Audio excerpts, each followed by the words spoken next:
Thank you. If you guys don't know who Heather is an amazing therapist. She's even a better human. She has spoken with a lot of you have reached out to her, and she's just an awesome person and delivers these kinds of things very, very well, which is why we continue to have her pour into us on a monthly basis. I think she's been working with us now going on our second year, right? Is that true? Yeah, that's That awesome. is true. Yeah. So without further ado, Heather, it's all yours. Thank you, Chad. I will tell you, it is a congratulatory day for all of us because I just got a meeting invite for Monthly Mindsets that go all the way through the rest of 2022. So I feel very honored and excited and humbled to be with all of you once a month for the rest of the year. You guys know I just love showing up to come and see you guys. And for those of you that don't know, I am a licensed therapist in the state of Hawaii. I've been practicing for about 11 years. I've done everything from high-level sort of executive coaching type therapy to working with the severely and persistently mentally ill, those folks that are houseless, dealing with substance use. I used to think that I had like favorite sort of things, but I don't really. Like I really enjoy having kind of plethora of things to work with. And I feel like I am always learning from you guys, from my clients who are houseless, from my agencies that I work with. So I'm very grateful to have all of you here with me today. So today we're going to talk a little bit about anxiety, and really like my number one thing to impress upon you is that when we talk about topics in here, when I bring things to you guys as ideas, this is information sharing so that you guys can grow and learn and do some self-reflection. You know, sometimes the topics that we talk about can be difficult. Sometimes there's stigma attached to them, and you know, they could sort of cause you distress if you're dealing with something that we talk about, or you think that there's something more going on based on the mindsets that we kind of join with each other for. Please reach out. You can reach out to me. If you're not comfortable reaching out to me, I have some resources at the end of today's slide deck. So I just want you guys to know that it's totally fine if these hit you different, or if you're just having a day where you want to know more. Please reach out, and I'm happy to have a chat with you guys about whatever you like. So anxiety is defined as feelings of fear, restlessness, tension, and worry. And really, at the end of the day, anxiety is a very broad spectrum of experience. And sometimes anxiety can do things like cause stomach upset. Sometimes anxiety can cause avoidance. Sometimes anxiety is just racing thoughts all the way through your brain, and you can't quite capture like which one you're supposed to be thinking about when. Sometimes it's feelings of being overwhelmed, not knowing how to manage your time, not knowing how to manage all the responsibilities on your plate for those of you that are parents and taking care of aging parents and trying to juggle 7 different roles in your household. I imagine a lot of you deal with bursts of anxiety. Bursts? I think bursts is what I was trying to say, but it came out, spurts and bursts. That's what I married. So I imagine a lot of you have spurts of anxiety. I can sort of be rooted in some of these feelings. I love this little cartoon. First of all, the guy looks like his arms are on backwards. I'm not really sure where the cartoonist was going with that, but it's just this kind of funny idea that somebody would say, "Oh, do you ever think?" And then literally, yes, all I ever do is think. Because sometimes when we deal with anxiety, that's what we feel like. I feel like our brain just never turns off, and we can't get this like kind of moment of peace. Now, I want to differentiate between stress and anxiety. And we're going to talk about stress first because ongoing or chronic stress can often lead to anxiety and anxiety disorders. So stress is a super common, very typical response when we experience any kind of change. And change exists on a spectrum. Change can be like a last minute change to a meeting time, and you were prepared and ready to go, but now somebody needs you to be there a half an hour earlier. So you have a little jolt in your stomach and you're like, but I don't really feel like prepared, even though you know you're prepared. And the interesting thing about stress is stress can impact us what feels negatively, even if the change is positive or the change is beneficial. So one of the easiest ways I describe this is when you're looking to get into a relationship or a partnership and you meet someone that you feel connected to, and that person wants to explore a more maybe monogamous relationship with you, and you're super excited about that because you've been hoping for that. But then all of a sudden you're feeling very stressed out. Like, even though the change is beneficial and you're getting something that you've worked hard for, it can feel very stressful because there's a whole new set of rules, a whole new set of obligations, a whole new set of like, do they like me? Are they just saying things like that? So there's all kinds of stuff that comes along with both positive changes and changes that we would think are more negative.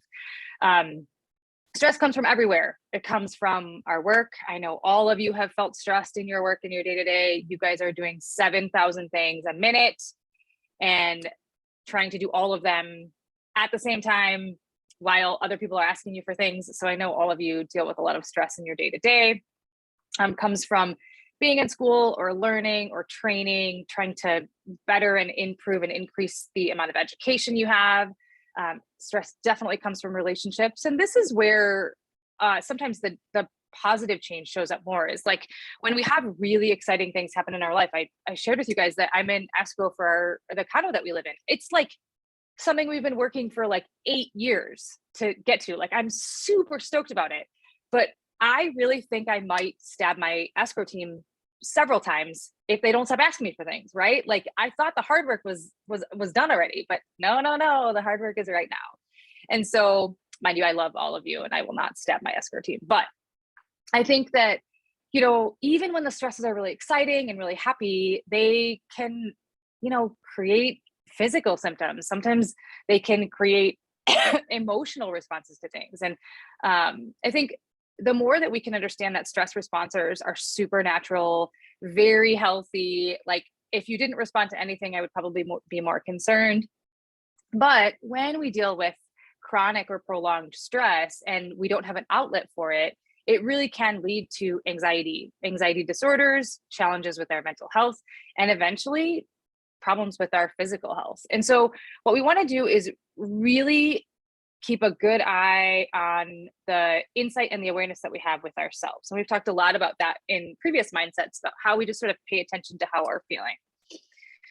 Okay, anxiety is also a really broad spectrum. And so generalized anxiety disorder is sort of the nucleus of what we would consider anxiety disorders. It's, having anxiety symptoms most days, several worries for at least a period of 6 months. And this is really the most common diagnosis for adults who have struggled with any sort of symptoms of anxiety, right? So that physical response, the emotional response, not being able to handle regular things in your day to day, feeling overwhelmed more days than not. And so if you went to your doctor and you said, listen, I've just been experiencing these couple of symptoms of anxiety, there's a likelihood that they would diagnose you with generalized anxiety disorder.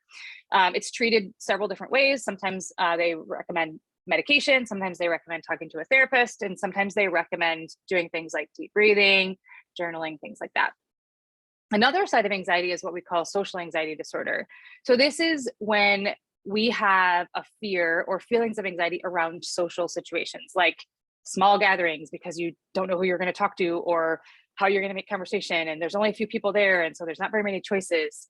Or large interactions, right? Like, you're going to a big concert and there's going to be a huge crowd, and where are you going to sit? And is there standing? Is it going to be hot? Is it going to be cold? And so having anxiety around those kind of fears and concerns we have about what it's going to feel like, even all the way into everyday interactions, like running to the store, needing to get milk, but feeling that feeling of pressure in our chest when we have this fear of like making small talk with the cashier.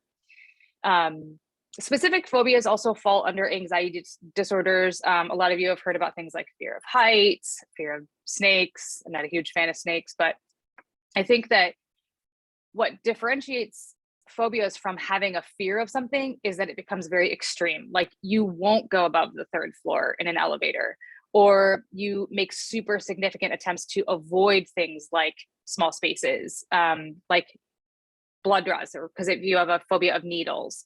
And usually our specific phobias are just that. They're a one object or a one thing or a one experience that really just bring us so much anxiety that we go to any cause or any set of extremes to avoid having to do it. And then On the more extreme side of anxiety is what we call panic disorder. So, if any of you in this room have experienced a panic attack, please know that you are not alone. It's actually quite common to experience a panic attack at some point in your life.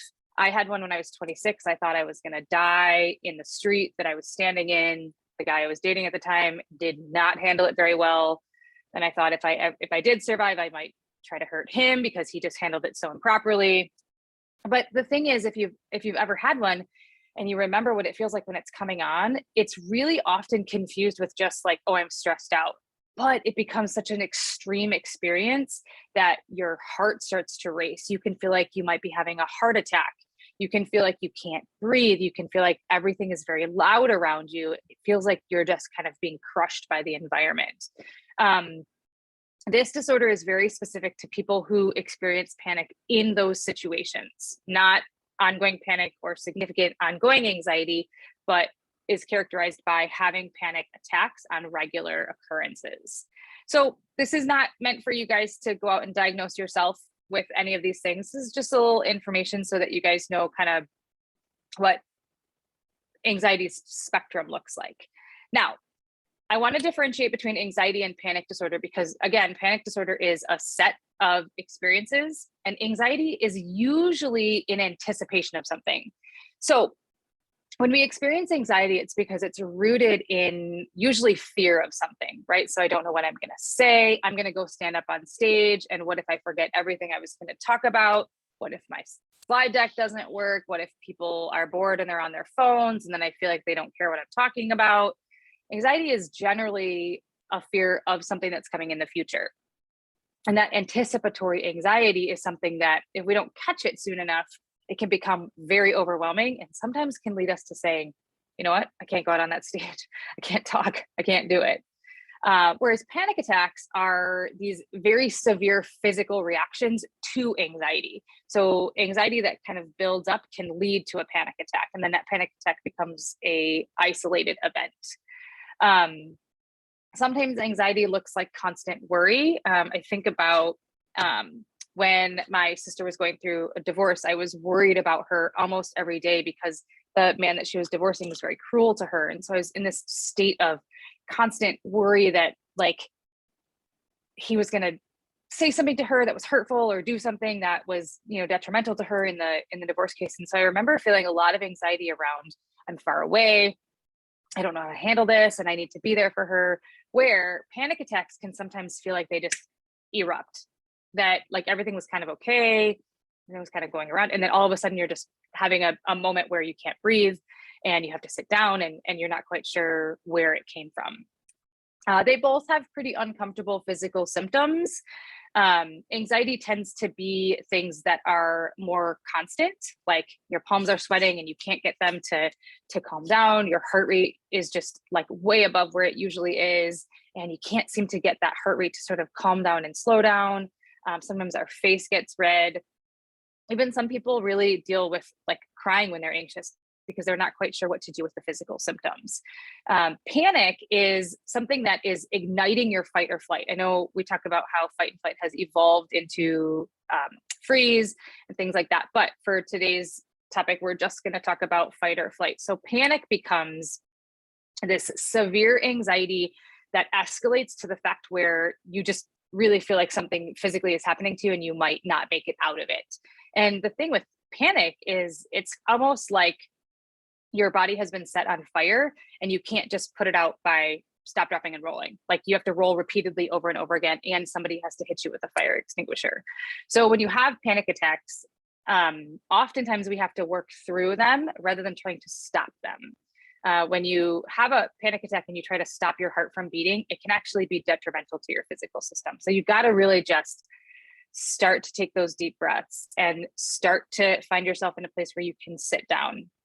And I think what's really interesting about panic disorder or panic attacks is it really does feel like there's something medically going on with us, and it can be really scary. So it's tough to sort of regulate that in your system. Some interesting facts about anxiety disorder. Actually, I was sort of intrigued by this when I was doing the research for this, but almost 20% of the adult population have a diagnosed anxiety disorder. And for those of you that I've shared this with before, I feel like that means it's probably closer to like 40% because so many of us go undiagnosed. We don't talk to our doctor about it. We don't meet with a therapist. We just think, oh, I'm just stressed out. Oh, I just need to go do something else, things like that. And so I feel like anxiety disorders are much more prevalent than we necessarily thought they were, even 20 to 30 years ago. Women are twice as likely to experience anxiety than men are. There's several things that play into the collection of this type of data. One is that women generally take on significantly more roles in their household. They tend to have more things on their plate. Men tend to just be more effective at saying no to things. And so because women tend to take on twice as many responsibilities, men, please don't come for me, but because women tend to take on twice as many responsibilities, they tend to not be able to handle those and then therefore experience anxiety. Sometimes, and myself included, I'm not great about asking for help, and women categorically are not great asking for help either. They just want people to know what's in their brains and know how to help. One of the most effective ways of managing symptoms of anxiety is to actually do breathing exercises and make lifestyle changes. I know this sounds really simple and you're like, it has to be more complicated than that, but really it's not. Like, if you can recognize the symptom that you're experiencing, oh my gosh, my heart is beating a little bit faster. Oh my gosh, I'm sweating, but it's not very warm. Like, I think I'm dealing with a little bit of anxiety. If you can start to do a breathing exercise, we'll talk about it in a couple of slides, or maybe go for a walk or spend some time disconnected from your headphones. It can really help to stop that experience proactively instead of having to talk about it later and sort of, re-implement those ideas. For those of you that haven't heard, cognitive behavioral therapy is one of the most common therapy interventions that clinicians use. It's all about identifying thoughts that do not serve you, shifting those thoughts, and then taking action to put those new thoughts into place. And so sometimes when we deal with symptoms of anxiety, we can start to say to ourselves, I'm not having a heart attack. I am experiencing anxiety as a result of too many things on my plate. I'm going to take 5 minutes. I'm going to take a couple of deep breaths, and then I'm going to do for me, it's the 6-task method. For those of you, whatever, how you manage your day, I'm going to properly put my day together in priority order. Daily medication can be super helpful in, sorry about the typo, in supporting, kind of ongoing relief from anxiety. If you've been dealing with symptoms of anxiety for longer than 6 months, and it's been most days, medication can give you so much relief from just the baseline of anxiety that you've been experiencing. And usually it's what we call an selective serotonin reuptake inhibitor, or an SSRI. Basically talks to your brain and tells your brain, okay, we're going to calm down a little bit. We're going to take it easy. And it helps to relax some of your parasympathetic nervous system so that you can implement those tools sooner. And then a lot of people actually come off of anxiety medication after they implement those behavioral tools. So do I have it? Well, most of us most of us really experience some sort of anxiety throughout our life. Think about like filling out college applications, think about getting into a new relationship, think about moving. Like, moving is one of the most stressful things that you can be involved in. And so, because generalized anxiety disorder is one of the most common things that it's diagnosed in adults, just recognize that a lot of us have dealt with it at some point. And just because you get diagnosed with it today doesn't mean that it still exists in 2 years. A lot of us can really have kind of a full recovery from that chronic anxiety when we learn how to manage it. For those of you that don't know, the DSM-4 stands for the Diagnostic and Statistical Manual of Mental Health Disease and Disorders. It's a giant Bible of how to categorize symptoms into diagnoses. And it tells us that you have to be experiencing excessive anxiety, excessive worry occurring more days than not for at least 6 months for you to actually have a diagnosable disorder. Some of the things that play into anxiety are like not being able to control the way that we worry, having stressors that, go on for longer than a couple of weeks, or even like the prolonged inability to sleep. So sometimes anxiety can feel physically tough during the day, throughout the day, while you're managing things. And then you get to bed and you're like, oh, finally, I'm going to sleep and I'm going to get some relief. But then you can't sleep. And then you're dealing with restlessness. Then you're tired the next day. You have difficulty concentrating because your brain hasn't like rested and gotten to the other side with some like lovely sleep and some deep sleep. Your muscles tend to be really tense. And even for those of us that struggle with sleep, I'm very lucky. I don't usually struggle with sleeping, but when I'm in periods of high stress in my day, one of the things that happens is I don't have any trouble falling asleep, but then I wake up several times throughout the night. What am I worried about? So putting practices like journaling before bed or taking some meditation time before you go to sleep can really help to combat some of those ongoing symptoms. And really, like, if you are having feelings of worry or feelings of fear that are creating physical discomfort in you or significant stress in your day to day, and it's now impacting like your job, your relationships, your home, it really is time to talk to somebody about whether or not you need to have a longer conversation. And if you're involved in illicit substance use, your doctor would first rule out that it's not the substance use that's actually creating the anxiety, as opposed to having the anxiety and then the substance use to treat it or self-medicate with it. So I look at this picture and I see all of us at some point in our lives when we've just like we feel like we're falling apart. We feel like everything's in front of us. We feel super overwhelmed and we just don't know what to do with those feelings. And it feels like nobody's going to understand. It feels like nobody's going to get what we're going through. And so let's talk a little bit about how we manage these symptoms. Now, when you have that elevated anxiety related to like restlessness, feeling kind of irritable, having difficulty sleeping, one of the most impactful things that you can do is change a little bit of your lifestyle. Now, this doesn't mean that you need to quit your job, move to the top of a cliff, and disconnect from the entire world. But what you can do is make a small shift. So one of the more impactful things, according to the data that I've read, is limiting your phone time before you go to sleep. There is lots of research around the lights that come into our eyes, that talk to our brain, that tell our brain we're supposed to be awake. I see all of you putting your hands over your faces and smiling because all of you are guilty for scrolling before you go to sleep. I am also guilty of scrolling before I go to sleep. So just so you know, therapists are humans too.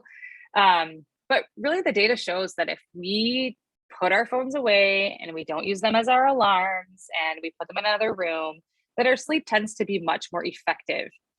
And what happens when you get effective sleep? What happens when you sleep on a regular basis?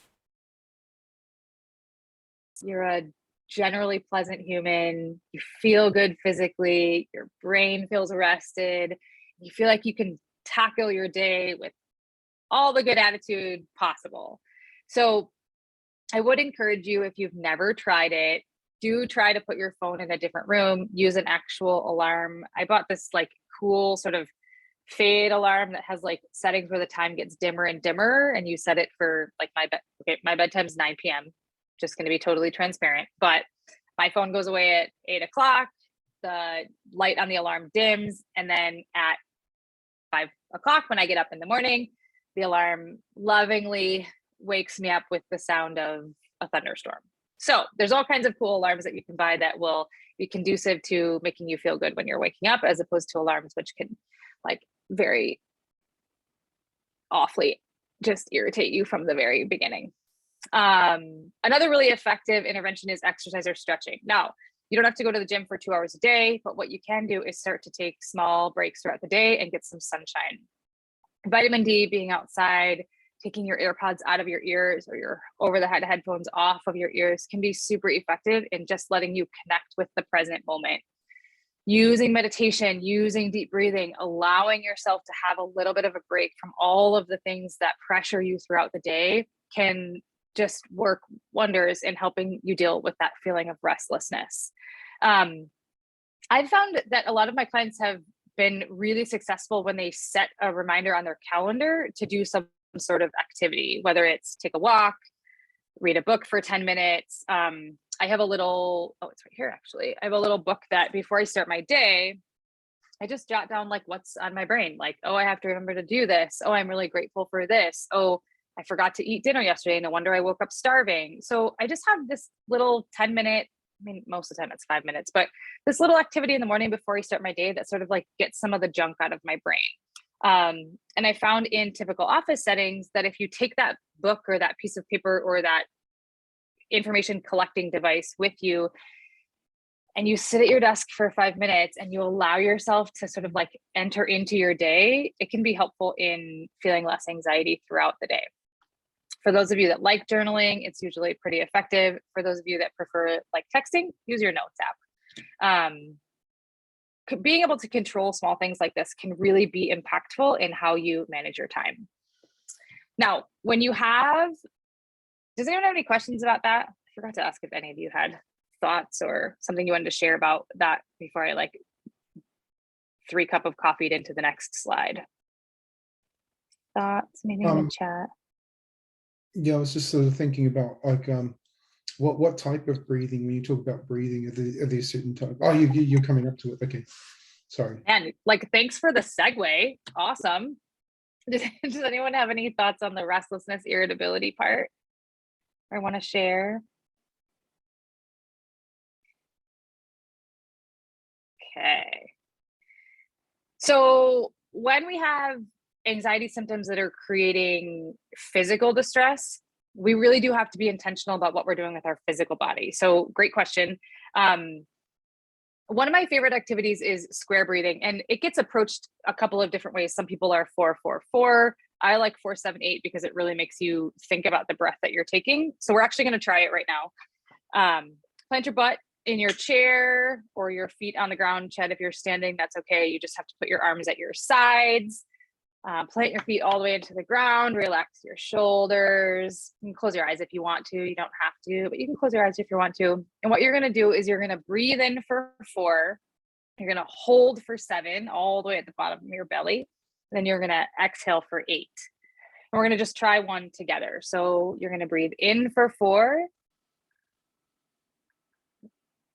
Hold for 7, 6, 5, 4, 3, 2, 1, and exhale 8, 7, 6, 5, 4, 3, 2, 1. And what that does is it takes 15 seconds away from whatever it is that's creating the distress that's right in front of you. And if you try the 4-4-4, it's the same idea. You breathe in for 4, you hold for 4, and then you exhale for 4. And honestly, there's no rule about the timeliness that you use. If you want to do 6, 7, 8, because it's easier to remember, great, do that. The second is the 3-3-3 rule. And one of the easier ways to remember is just call it 3-3-3. But, 3 things you see, 3 things you can hear, and move your body in 3 different ways. So like right now I can see my glass of water that's actually almost empty, which is kind of bumming me out. I can hear a moving truck outside or some sort of truck that's backing up. I can hear my dog snoring next to me, and I can hear the ding of my phone because I forgot to turn it off when a new email comes in. And then like move your fingers, wiggle your fingers, make a fist, and then let your fist go. Get up and walk to the bathroom or walk to the kitchen and take that sort of 5 minutes. Leave your phone on your desk. Like, don't take your phone to the bathroom with you. Like, just go and move your body to the bathroom, use the bathroom, wash your hands, walk back to your office, and allow that to create space in your day-to-day to give your anxiety somewhere to go. Anxiety can also be alleviated by talking to someone. And, quite honestly, guys, like sometimes it's like a 5-minute conversation. It doesn't need to be these like big, long, drawn out experiences. Sometimes it's like, hey, listen, Chad, I'm having some anxiety. I need like 5 minutes because I need you to give me some direction. And then you say, I have this, this, this, this, this, and this. And he goes, oh, okay, well, if you want some guidance, I would start with this, and then that'll help this, and then do this. And you're like, oh, thanks. I feel much better. And you can kind of go on about your day. And then again, the cognitive behavioral approach to anxiety, which is actually quite successful in treating a lot of the symptoms is to change the patterns of your thoughts. So rather than, oh my gosh, I'm going to be totally late, you can think to yourself, I'm going to get there when I get there. And the acceptance allows you to remove the anxiety of being late and recognize that even if you are late, you're going to get there when you get there. Excuse me. So, I think what's really interesting for me is when I type in, how do I get help with anxiety into Google, it gives me like 70 different ways to get help with anxiety. I think because there's such a broad spectrum of what people experience when we talk about anxiety symptoms, it can be really difficult to find the help that you need in this like vast Google internet. So the number one thing that I would encourage you to do if you feel like this is something that you're experiencing is to really like track what's happening with you. So if you feel like anxiety might be something that you've been chronically dealing with, start to jot down stuff that feels like anxiety throughout your day, and maybe capture a couple of days of data. And then when you look back at that and you open up your book that you've been tracking in, you can go, I've been worried about this one thing every day for like significant parts of the day. And then you can go look at that one thing. Let's say it's a project you're working on or a speech that you're working on, or maybe a set of people that's particularly difficult to work with, or you're having trouble with your boss or another coworker, and that's really been plaguing you. Then you can start to isolate that and change the thought pattern around that and address it. And sometimes that situational anxiety will largely deflate because you've then taken care of whatever the kind of catalyst is. I cannot stress this enough. Did somebody want to say something?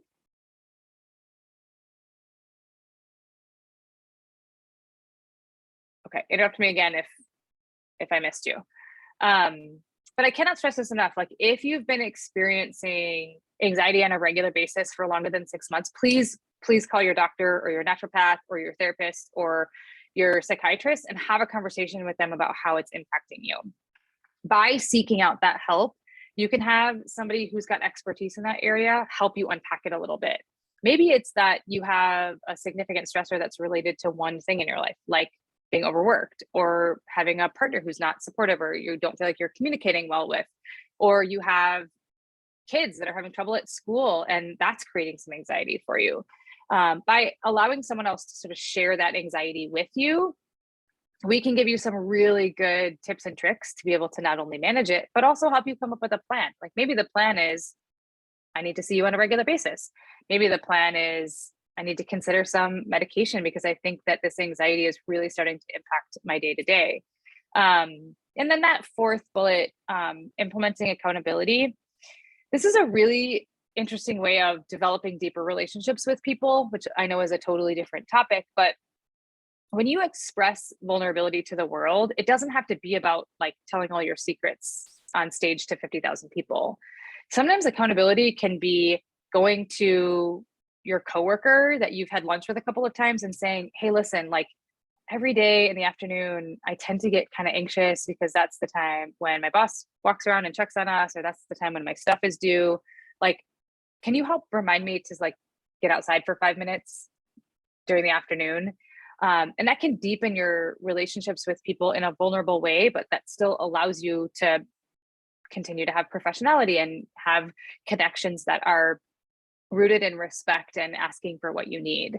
And then if you guys want to do some reading, Healthline has this really nice sort of like how to cope with short-term anxiety, how to cope with excessive anxiety, some strategies. So you can copy the link. I did not hyperlink it, but you can copy it, or actually you can't copy it because let me see if I can. I don't think I can. I'll put it in the chat. But I thought this article was particularly interesting because it gave a broad range of ways to sort of cope with anxiety on a long-term basis. And then the Psychology Today resource is a collection of therapists, psychologists, and some psychiatrists that if you wanted to get some additional help and you wanted to look for somebody who specializes in that, you can start there. You just type in your zip code and what insurance you have, or if you want to do cash pay, and it'll come up with a bunch of different resources for you. I will encourage you to like Thanks, Jeff. So helpful. I will encourage you to really consider if you're dealing with a stressor, how to get some immediate support for it. But if you're dealing with anxiety, really to talk to a professional about it. Anxiety can be kind of a bitch and really difficult to navigate and manage. And sometimes it takes a long time to work through the things that like perpetuate that anxiety. Of course, I would always be honored to talk to you about anything that you're dealing with. So here's my contact information. Several of you have reached out to talk about things that are concerning for you. And I am honored and humbled that you've chosen to bounce ideas off of me. So I'm always willing to have chats with you guys about that. And, you know, if you have questions about things that you don't want to share in a larger forum like this, totally fine to reach out to me. I do actually prefer text to phone call. So that number is textable. What questions or thoughts do you guys have about today's anxiety discussion that you've been dying to ask? Hi, hi, this is Francine. Hi, Heather. Thank you so much. Thanks, Sure. Chad, also for setting this up for us. I personally don't struggle with anxiety. The reason I decided to attend was because I do have loved ones, you know, family and friends that struggle from it. And I wanted to better understand them and see if there was any way that I could help them. Oh, So this helps, you know, this helps me to hopefully help nice. them. Do you feel like the folks that deal with anxiety are dealing with it more on like sort of a long-term, like a chronic basis, or do you feel like it's a result of like independent sort of stressors, or is it a combination of both? Combination of both. And I noticed that, you know, someone, I guess because of the COVID, you know, not being able to see others, friends, family as much as she used to before, Sure. it did make it worse. And also because of her business, you know, she owns her own business. And so it's stressful, you know, business is not as good as it was before. But I do have another friend that she's had it for a long time. So is it something that can be genetic? I don't know. There isn't a ton of research on the genetics of anxiety, but remember, anxiety is often anticipation or response to something, right? So if you're a parent or a sibling and you deal with and try to manage anxiety, the people around you will see that, right? And they will see how you navigate and how you manage. This is obviously not to put any more pressure on parents, but sometimes it's okay to just talk to your kids about what you're dealing with. Like, you know, mom's feeling a little bit anxious because I'm worried about something, but it's totally going to be okay. And here's what we're going to do to work through that. And I love that you brought up supporting other people, because when folks are feeling anxious, the number one thing that you want to not do is say, well, don't worry about it, it's fine. Because the feelings that people are having are very real. And to them, they're maybe even painful. And so I like the idea of putting tools in your toolbox to really support people in the way that they need to be supported. So that the number one thing that you can do when you have somebody who's dealing with anxiety is say, do you want to talk about it? Do you want to go for a walk? Do you want to be alone? Like, how can I help you manage that? And then let them tell you what they need. If they say, I don't know what I need, then just say, okay, how about I just sit with you for a minute? And then you sit together and drink a glass of water, and then you've provided your support. Good, thank you. Sure.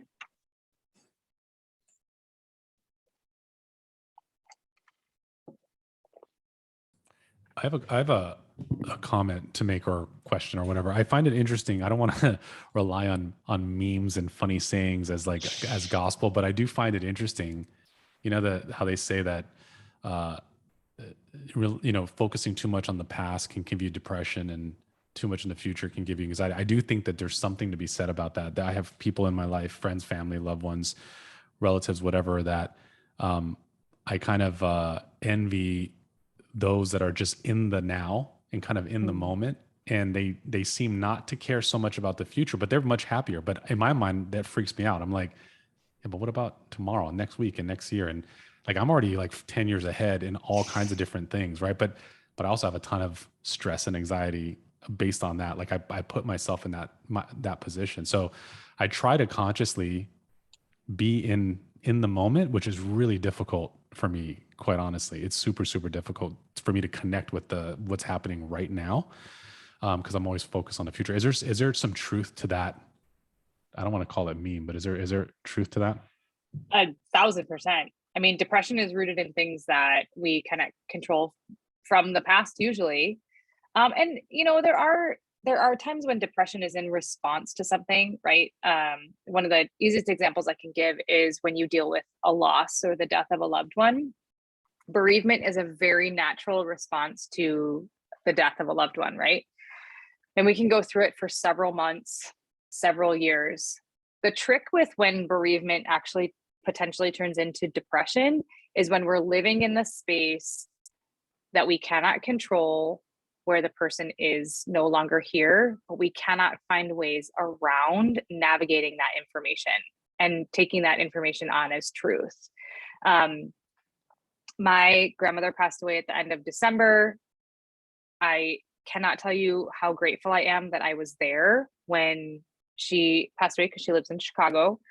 And I just yesterday, I was feeling a little bit nostalgic, and I was thinking about her, and I had myself a good sort of like cry response, because I'm in the stages of bereavement, right? I'm dealing with grief, I'm dealing with missing her. She was a matriarch of our family. And, she was a really significant person in my life. If I'm still living in the place that I was in the day that she died 3 years from now, it's probably turned into some sort of depression, because I'm living in something that I experienced in the past.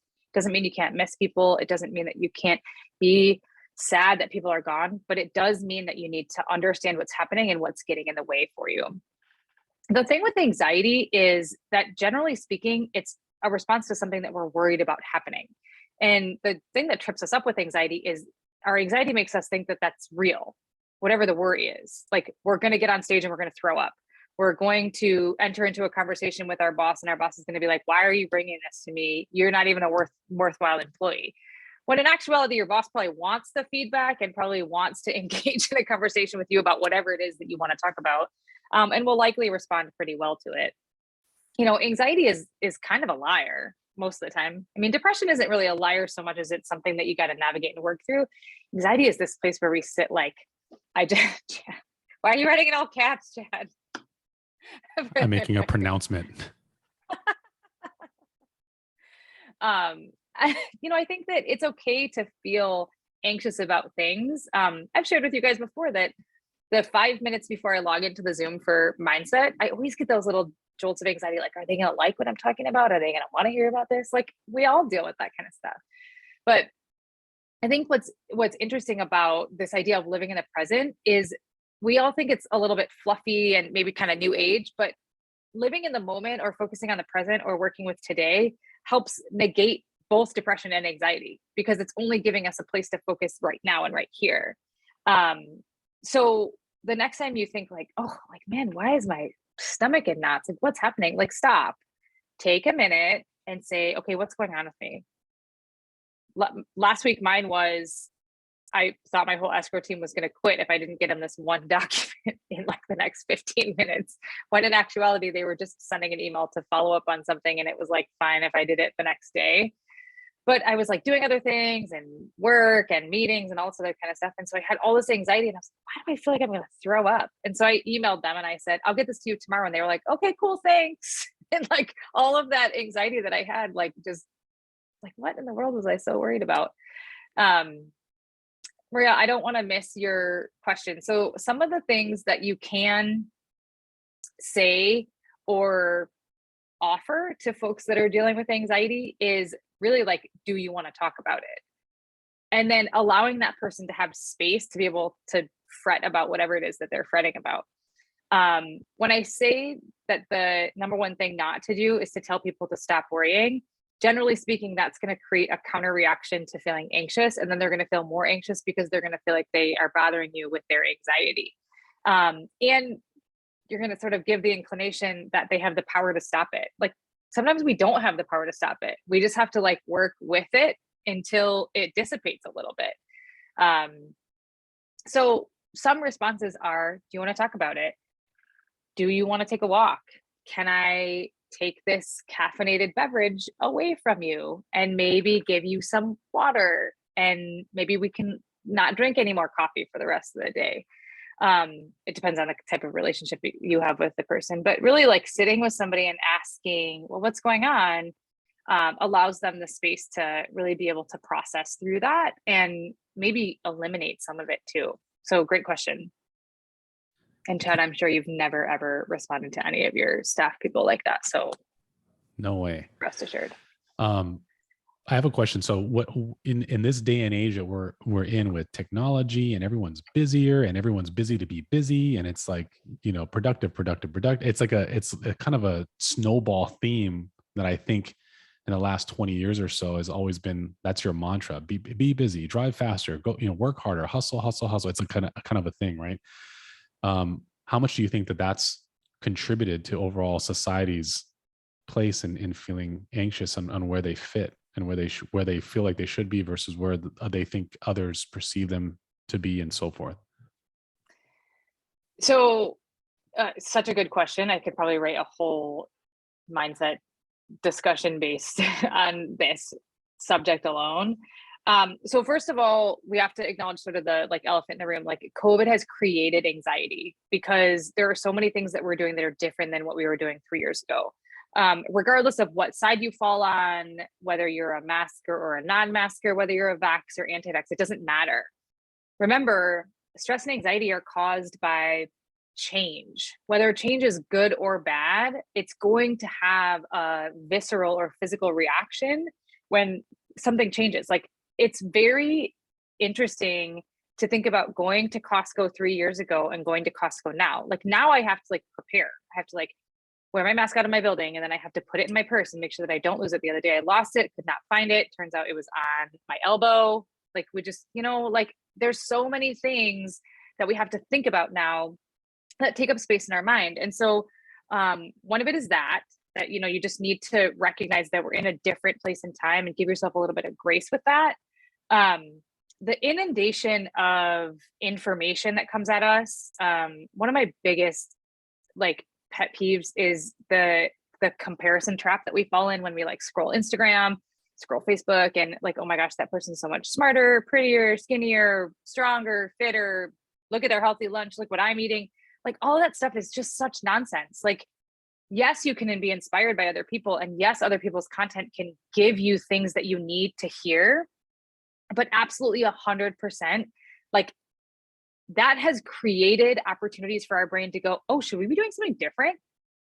Like, Heather wears therapist sweaters every time she's on Mindset. Like, do I need a therapist sweater? And like, how do I, like, what color is the right color? And like, does it need to be long or short? Can it be like cropped, or like, is it long sleeve or short? Like, you can drive yourself absolutely bananas just trying to figure out what you're supposed to be doing, instead of the very present minded, which is, okay, so just so you guys know, the reason I wear therapist sweaters is because I constantly vacillate between hot and cold. I have no idea what temperature I'm going to feel at any given time.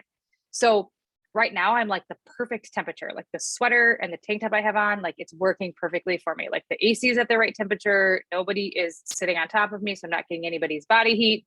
Like, I'm good. But in 5 minutes, I could be sweating. And then the therapist sweater needs to come off because we got to like figure out how to regulate that.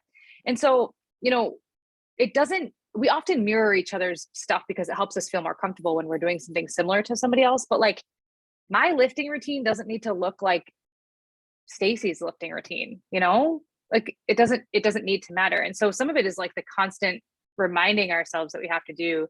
That's like, it doesn't need to look like that. It can look like whatever it looks like. So yes, long response, but I think this like comparison stuff and what you're supposed to look like and what you're supposed to do and how you're supposed to know what to say in every situation, it really does create some of those constant states of, oh my gosh, am I doing the right thing? Such a good question.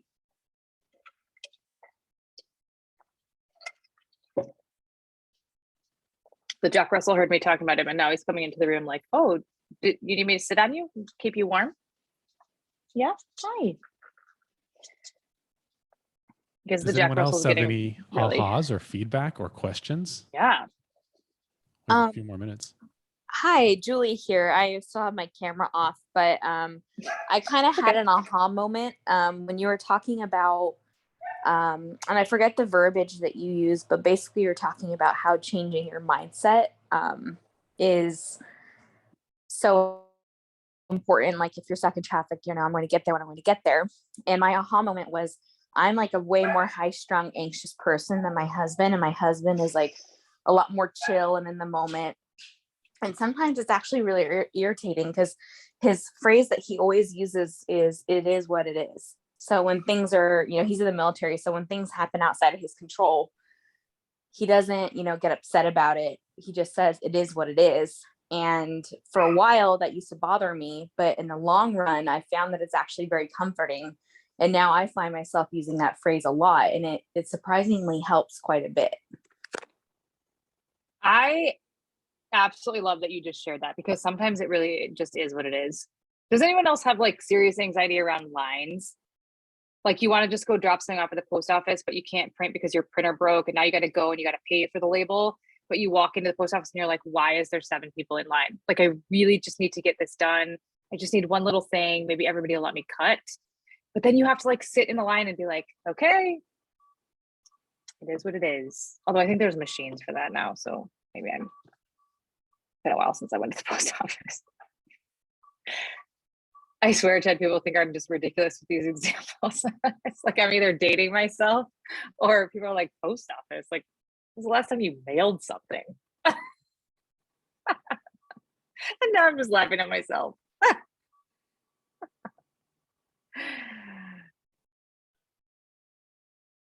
I just have have an aha. Oh, sorry. Please go. I have, yeah, No, I have no, an go aha. Oh, who? Sorry. Okay, I'll keep No, going. Rachel, go ahead. So this is just a good reminder in this industry, because I feel like a lot of our clients will get anxiety, and teaching them just, yeah, like your example of going through escrow. And if you didn't get this document to somebody in 15 minutes, it's all gonna, you know, be done and over with. And I felt like that as an agent, just waiting to hear back from, you know, the other side. And I'm like, well, there's nothing I can do about it. I just need to breathe and let it go. And just the reminder that you said that we can help our clients work through this as well. Even if we have anxiety, we have to fix our anxiety first and then help their anxiety.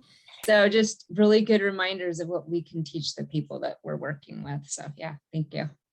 Yeah. And, you know, just to put terminology on what you're saying, it's basically meeting people where they are, right? We talk about this a lot. I think especially in like, I mean, therapy, I talk about it a lot, but with the agencies and stuff that I work with, like when they're anxious about going through accreditation or, you know, sending in reports or doing grant writing or like asking for funding and stuff, like they're anxious because there's something unknown on the other side of it. And I think your clients are the same, right? Like if you aren't getting an answer from the other side and there's nothing you can do about it, then you just share that. Like, you know, I'm waiting on an answer, so let's give it 24 hours and I'll check back in with you in 24 hours if I hear anything.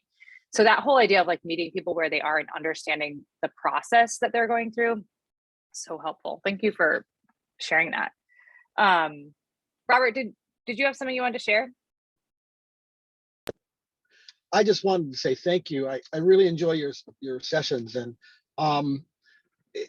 I joined late, and right when I joined, it was you were talking about being late for things, and I kind of laughed because it was like it was like I was rushing to get here and I was getting anxious, and it all worked out.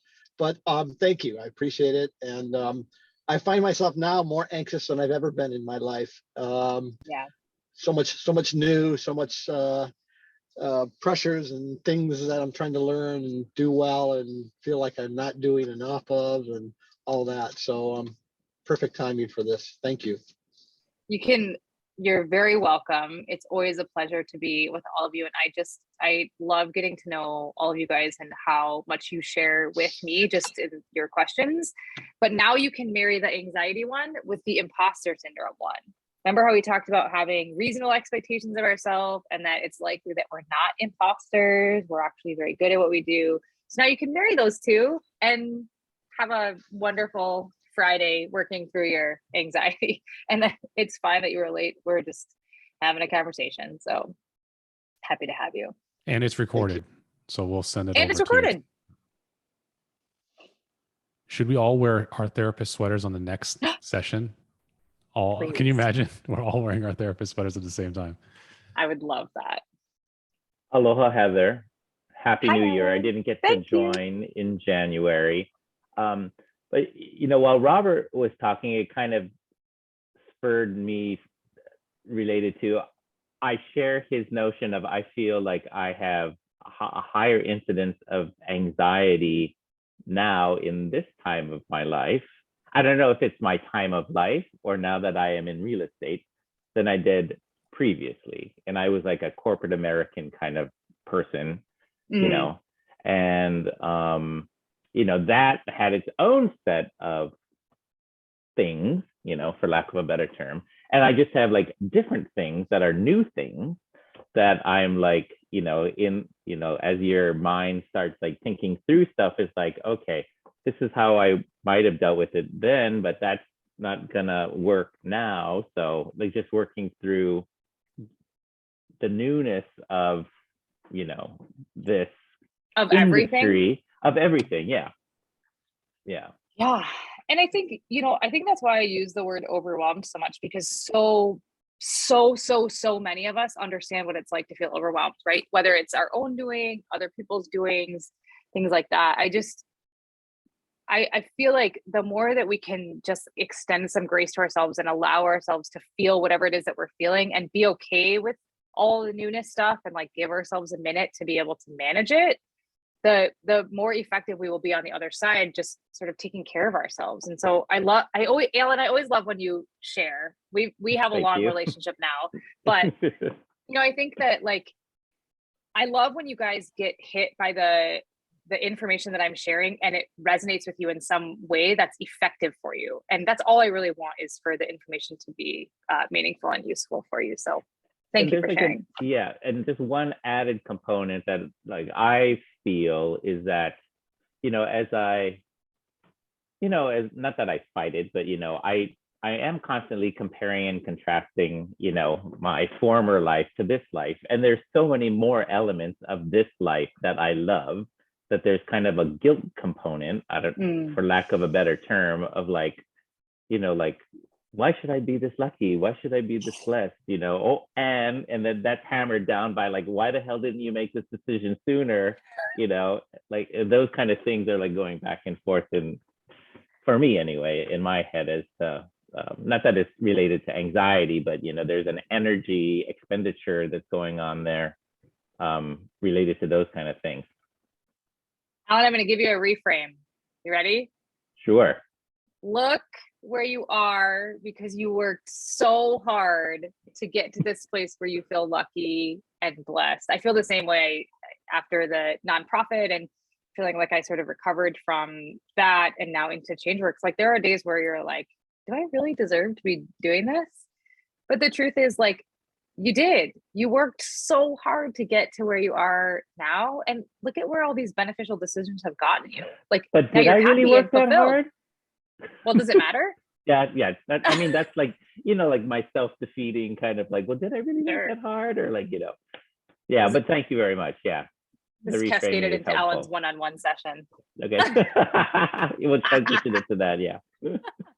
But I realize I've kept you guys over. So I appreciate all of you coming and participating and being present with me and sharing this hour with me. It's such an honor to be able to share this with you. So thank you for showing up and for asking good questions and for participating. And I can't wait to see what we come up with for March. Thank you guys for joining. Thank you, Heather, for pouring into us. And I hope you guys have a wonderful day, wonderful weekend, and we will see you next month. Thanks, guys. Bye. Thank you. Thank you. Bye.